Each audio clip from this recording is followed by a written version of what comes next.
Alright, we're live now, so... Alright, before I get into the main subject tonight, I'm going to ask you, for our listeners out here, what are the tools of ghost hunting that most people, including yourself, use?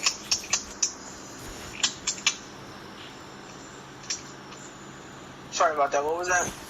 I said, before we get into the main subject tonight, I'm going to ask you, for our listeners out there, what are the other tools of, like, ghost hunters, what we use? And like yourself. What would other, like, ghost hunters use? Yeah, like you or anybody else. What the tools are and what they do. Basically, you could use a full spectrum camera, which would be, it would be, how to say, it would map out, like, the bodies of different, like, spirits and stuff like that, and you would use that to see where they're at, what they're doing, like, if they're kneeling, if they're standing. You'd use a night vision camera, obviously, so you could see in the dark with your camera if you're ever recording. You'd use a flashlight so you could see yourself. EVPs, spirit boxes, just the basic stuff, you see sometimes, and sometimes you find electromagnetic field detectors, which would be something that would buzz whenever there is a strong electromagnetic field that goes around something. Right. And it would be measuring the energy off of it, so, you'd be able to feel that. Right. And any camera should work to capture the spirits or whatever, correct?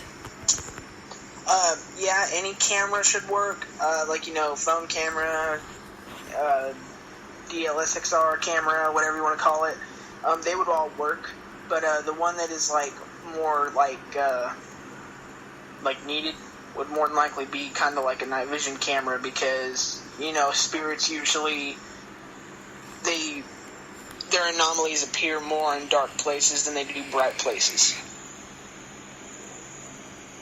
All right. I know last time we discussed about, the advice and what we have for other people. What are, besides asking permission for enter certain places, what's the do's and don'ts of ghost hunting? The do's and don'ts of ghost hunt. Okay, so whenever you're ghost hunting, you should be able to ask for permission. That is a do. That's a total do. Always ask for permission whenever you're trying to ghost hunt an area. Don't go in without caution. Don't go in without asking, because there's a likely chance that you and your friends could get arrested for trespassing. Don't provoke a spirit. And, and a do thing would be you can ask it questions. You can do all you want with that. Just don't ask it, how it died. Don't ask it to attack you. Never go alone. And that's some of the basic do's and don'ts. There's nothing more to that other than, the basic common sense. How would you feel if you were a ghost and someone asked you how you died? Do you really want to look back on that? I wouldn't want to. So it's... True. So it's you don't want to provoke a spirit, but you can definitely ask questions. And you don't want to get caught trespassing at the same time, and then, after having an experience and you're scared half to death, if you're scared of things like that and you're scared half to death, and then you end up going to jail for the night. Right, that definitely wouldn't be no fun. No, not at all. Now, I've heard people say about the phrase being scared to death. Is that actually possible? If someone gets scared enough, by paranormal or something like that? It is possible to be scared to death, because in your cardiovascular system, your heart beats, at a certain rate just to keep you going. And it's kind of like your adrenaline. If you get scared, you're scared, and your adrenaline's running at the same time, can throw you into a stroke or a heart attack, no matter what age you're at. But it just depends on how scared you are. So it is possible to be scared to death per se, but it'd be more like saying being scared to a heart attack. So it's more or less there's a shock would cause you to have a heart attack or something like that. Yeah, and that's another reason you don't go alone, because what if that happens to you and there's no one there to help you? Right. My thing about going alone is even if you're Bigfoot hunting, ghost hunting, if you go alone and if nobody knows where you're at and you say fall and break your leg or something like that, and it doesn't have to be paranormal or even Bigfoot related, you could have wild animals sneak up on you or anything, and then if nobody knows where you're at, then you're just in trouble. Yeah, definitely. And that's why you, like, if you're ever going alone, which is not a smart idea in the first place, but if you are ever going alone, make sure you, like, let people know where you're at, if you're not back at this time, you know? Kind of have, like, a set schedule, because you don't want to say, hey, if I'm not back by 12, something happened to me, and then it's 12:05, and your family is freaking out because you haven't called or texted them saying you're okay, you know? Right, definitely. So always have a plan just in case you go alone. Right. Does anybody in your group or yourself have any abilities or gifts of any sort? No, not that no, I haven't had anybody in my group say that they have any abilities or anything like that. But on another note, I don't really believe in mediums. For the simple, I don't believe that, like, in a certain way, people are able to, like, sense these things and talk to these people and stuff like that, and I just don't believe that because, humans aren't vectors to electromagnetic waves. We're not vectors to that. You have to be like an EVP. That's an electromagnetic, it's a vector. It can take something that has an electromagnetic pulse and push it through so they can connect with us. But Right. Humans don't have that. So, to a certain extent, I do not believe in mediums. And I don't know, nobody in my group believes in mediums, but we do very much believe in the paranormal. Right.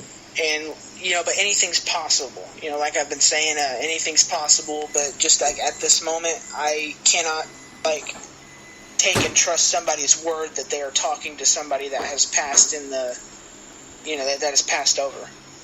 Right. Because there's no physical proof that they are able to talk to these people.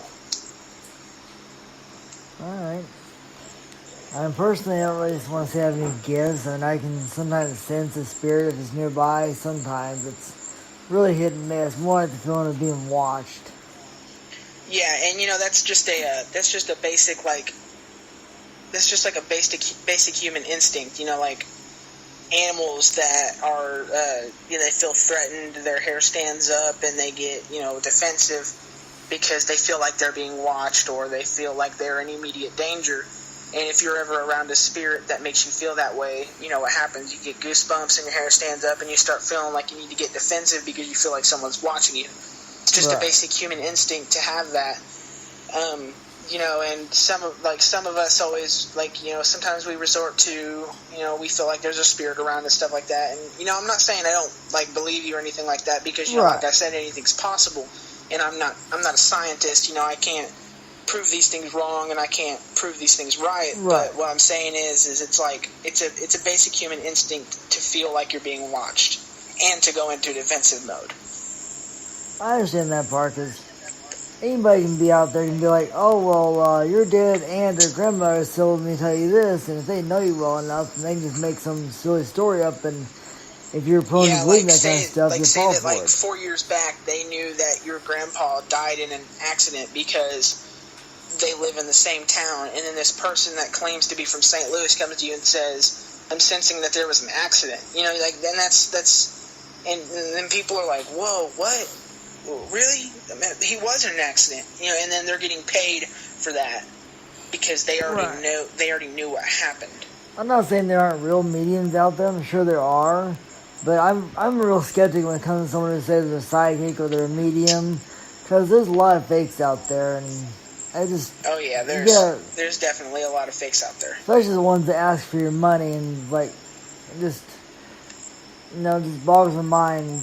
I've gotten emails from these so-called psychics, and a lot of stuff they say about me is almost spot on, but at the same time, in order to help you out, they say you really need help, they want your money. It's like, I'm not paying for that. And see, a lot of stuff is they'll a lot of those emails are like spam kind of. Like, have you ever thought of a really good idea for something, or been talking about getting let's say a Nintendo 64? Right. And you go on Amazon, and the first thing that pops up in your recommended list is a Nintendo 64. Mm-hmm. You know, and the reason that being is because your phone, if it's an iPhone, Siri listens to what you say, and it gives you recommendations on, you know, things like that. Now, say that a spam thing was to message you and say, well, it seems that you're looking for some kind of, excuse me for a minute. Sure. Some kind of entertainment or something like that, and it turns out that you've been looking up Nintendo 64 and stuff like that. It'd be spam coming from people like who are able to access that kind of information and get you to spend your money so they can give you an accurate response that you have tailored off of your internet searching or what you said around like AIs that listen to you, you know. Right. And that's a possible thing. That's actually happened to people, you know.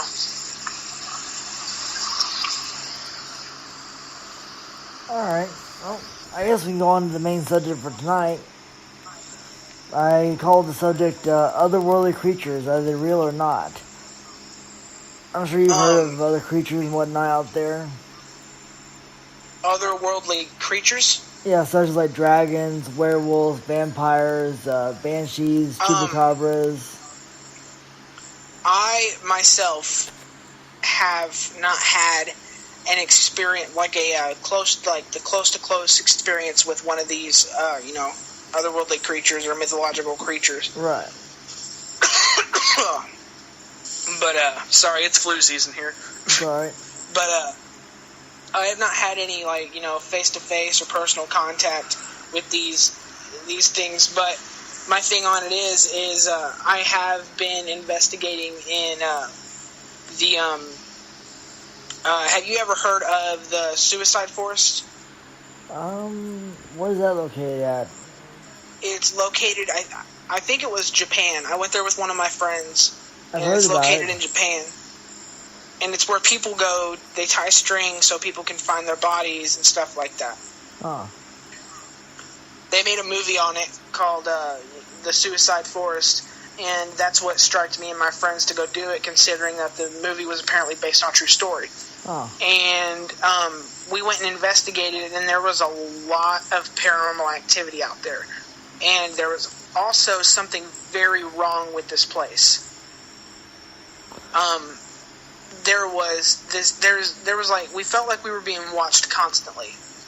And my buddy freaked out and ran back down the path into the street and stayed there. He actually literally stayed there for 6 hours in the car.